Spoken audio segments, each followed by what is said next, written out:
Yo, what's good everyone? Lynette's currently having a rerun and it's been a while since the last one, but no one's talking about her. It's understandable because she was underwhelming on launch, but before Fontaine, she was one of people's most hyped characters because of the Travail trailer. Fortunately, she's pretty good now, so we're going to look at a timeline of how she's improved since release and we'll use it to inform us on how to build her and her teams for 5.6. So, Lynette is truly one of the characters of all time. If you press her skill, she thrusts forward, dealing relatively mid-animo damage. If you hold it, she runs quickly like your land skill, marks an enemy, and then when you let go, she'll deal the thrust attack to the enemy with a mark on them. She also recovers a little HP when the skill hits an enemy, and then she'll drain a bit of HP afterwards. Her ult drops a big cat bobblehead on the field which taunts enemies. They'll channel their inner Dio Brando and start attacking it. Unlike poor Danny, the cat will attack back and fire off animo shots on tick. If it comes into contact with Pyro, Hydro, Cryo or Electro, it'll fire off shots for that element on tick too. After using a burst, the team gets attack for each different element in the party. One element gives 8% attack, 2 elements gives 12%, 3 elements gives 16%, and 4 elements gives 20%.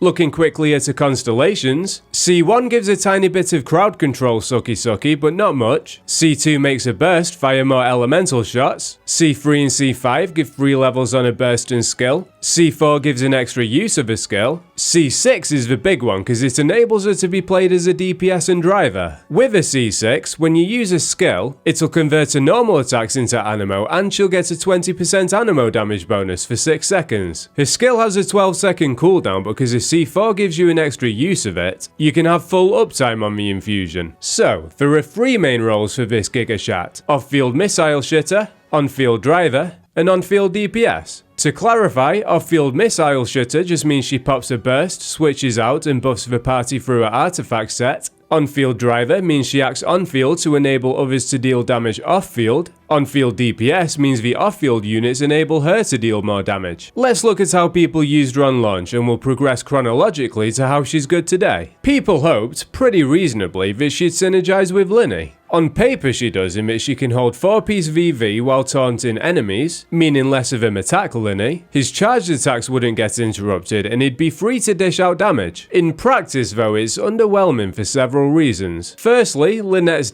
damage is ass. She doesn't buff as much as Kazuha or even Sucrose with thrilling tales. Lynette has awkward synergy with Xiangling in that she wants you to be in the enemy's face, whereas Lynette doesn't, except with Kazuha. He groups enemies to the point where Lynette pretty much functions as an AoE DPS. Lynette, even with the weak crowd control from a C1, doesn't do anything to accommodate that playstyle, and without it, Lynette can't make full use of his skill and burst, which is where a lot of his damage is. Because of this, people looked for other ways to make use of Lynette. Putting aside all of the many teams where she'd be a pale imitation of Kazuha, people used her in vape teams with Xiangling, Bennett, and then one of Xingqiu or Yilan. These teams weren't awful, but with characters like Child, there were just better options, especially given the fact that Bennett overrides Lynette's infusion. There was the classic Sucrose Taser team with Fish Albedo and Xingqiu. Obviously you'd swap out Sucrose and still be able to shred with VV. You lose Sucrose's elemental mastery buffs, but you gain the team-wide attack buff. While a taunt isn't great, it does help with survivability a little, given the fact there isn't a dedicated sustain unit, so any potential attacks from enemies not hitting you is appreciated.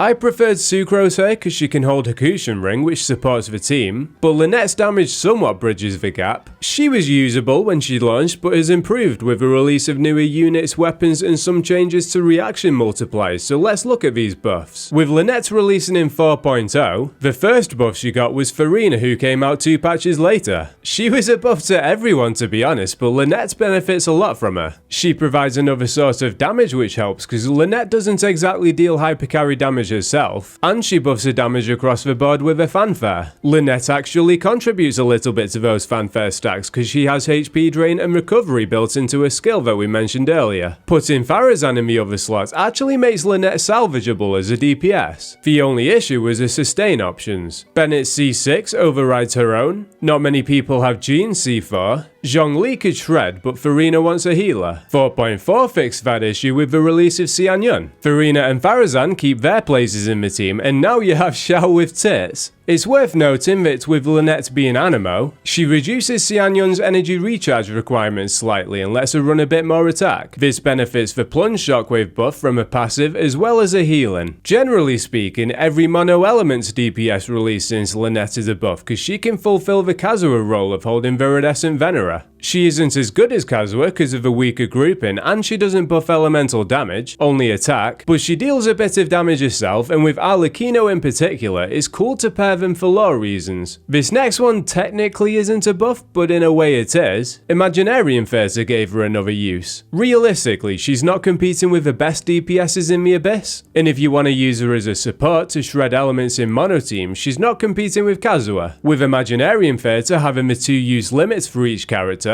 she's useful for filling in extra space while not being a detriment to the team. I found it to actually be useful in there. Natlan gave Lynette an unlikely synergy with Kaniche, who she's currently sharing a banner with. Basically, people would run in with Xiangling for pyro application, then Bennett for attack and healing. If players didn't have Emily, who a lot of people skipped, or Farina, who is good for vapes but is often busy in the other half of the Abyss, Lynette was arguably Kaniche's next best option for that last slot. She gave 16% attack and could hold 4-piece Deepwood, so you didn't have to swap Xiangling's artifacts around. This was a relief because we still don't have artifact loadouts. 5.1 gave us Shalonen, who doesn't do anything for Lynette, but Shalonen's weapon's an option for her. Basically, stack defense on Lynette, which is the secondary stat on the weapon anyway, and she'll give the team up to 25.6% elemental damage. On top of her attack buff, I'd argue that while Kazuha is still better in the support role, this definitely bridges the gap a little. Electrocharge got a buff in 5.2, so those teams became even stronger. Auroron also released as a dedicated off-fielder in Electrocharge teams. He has a taunt as well, so if you're feeling a bit of a challenge, you could try relying on their taunts and run them without a sustain unit. He also holds 4-piece scroll to buff electro and hydro damage. If you have his C6, it'll give Lynette up to 30% attack too, which is appreciated. 5.6 gave us a Scoffia. I covered her a lot on this channel, but all you need to know is pair her with Farina and one more hydro or cryo unit, let's say Yelan, and then you can use whoever in the last slot. I don't think Lynette is doing much for this team honestly, but it's doing a lot for her, and if you want to run her in a freeze team, this is probably your best bet. In this team, you could run Lynette any way you want. She can be an off-field support with VV and Shalonen's weapon, as we mentioned. She can be an on-field driver with the same build, or you could go with a DPS build and 4-piece Marechaussee. Farina and Yelan both buffer, and a Scoffia will too if you have a signature weapon for the extra attack. The last character I'm going to talk about isn't even playable yet, so I'll just skim through his kit quickly. Dali is going to provide a hydro shield and attack speed. For any teams where Lynette's driving characters that deal off-field damage in sync with the on-fielder's normal attacks, he's going to benefit those teams. This includes Yelan, Xingqiu, Fischl, and Beidou. He could also be used in the last slot in the team with Farina and Farazan we talked about earlier, but Farina would prefer a healer. Another benefit Dahlia gives is that he enables Lynette to hold Calamity of Ishu for 40% normal attack damage and 16% crit rate on her normal attacks. Overall, Lynette isn't the best unit in the game, but she is versatile. She can be used as an on-field driver for reaction-based teams, an on-field DPS dealing a lot of the team's damage herself, or an off-field support with different artifact sets. I definitely think she's worth building with Imaginarium Theatre requiring so many built characters. She's a useful one to drop in there when you need to fill spaces. I dropped a guide for Kaniche yesterday as well as some Star Rail guides over the weekend, and I'll have Skirk and Dahlia guides when the live stream's out next week too. Subscribe to the channel if you're interested in those, and take it easy.